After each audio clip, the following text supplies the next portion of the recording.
When you've revised your scenes over and over but still don't know what's wrong and the feedback doesn't help, it's not that your story can't work.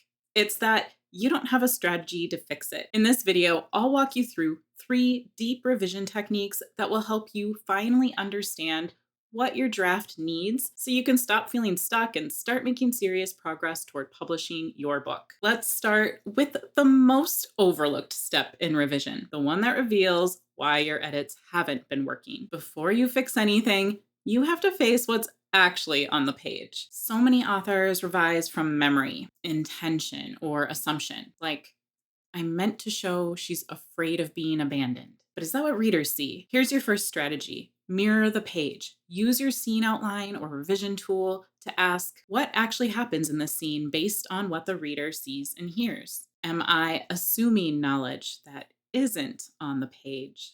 Did I write what I meant to write or what I thought I wrote? This is a simple but powerful reset for you. You're no longer treating your draft like a checklist of goals. You're holding up a mirror to what the reader will experience, scene by scene. And from there, your revisions can become specific, intentional, and way more effective. But it's often hard to mirror your own draft in this way since it's hard to forget what you intend for your story. So, the way authors I work with get around that is by trading scenes with critique partners who know what kind of feedback is actually useful during revision. If you want help finding partners like that and a clear system for working with them, you can join the Critique Partner Program. Learn more about it at inkybookworm.com/CPP or find the link to check it out in the description box below. This next strategy is something I walk my clients through all the time because it works. We call it the DAC method, and it's a simple but powerful tool for revising your story one scene at a time. My authors use it extensively inside Enchant Your Readers to make sure every decision leads to action. Every action leads to a meaningful consequence. And those connections are what pull readers all the way to the end. I've seen this fix everything from sagging middles to arcs that just weren't landing. So once you've mirrored the scene, it's time to check the spine of your story logic. For each scene, ask yourself the decision: what choice does the character make in this moment? What fear or belief is driving it? For the action, what do they do as a result of that decision, externally or internally? For the consequence, what changes immediately after that action? How do stakes, relationships, or emotional dynamics shift?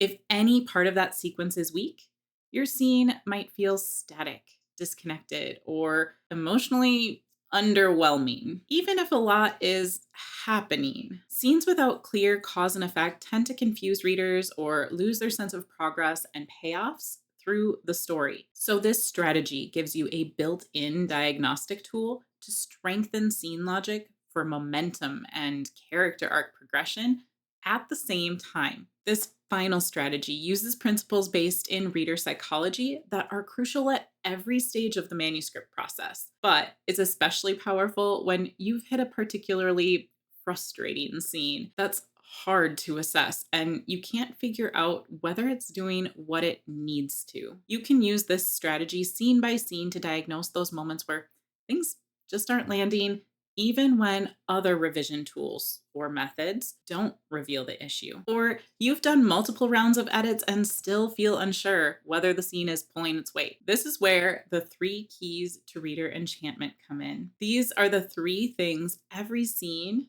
and every story needs to deliver to resonate with readers. The first is expectations. Does the scene fulfill the promises you've made in terms of genre, pacing, tone, or emotional trajectory? Is it building towards something the reader is anticipating, like one of the main turning point beats, or at least keeping the various established plot threads going? Second is enlightenment. Is this scene contributing to your thematic purpose and character's arc? Is your character resisting or moving toward their arc of change? Does it help reveal a truth the reader can feel, even if it's subtle? Third is experience. Is the emotional and sensory experience alive on the page?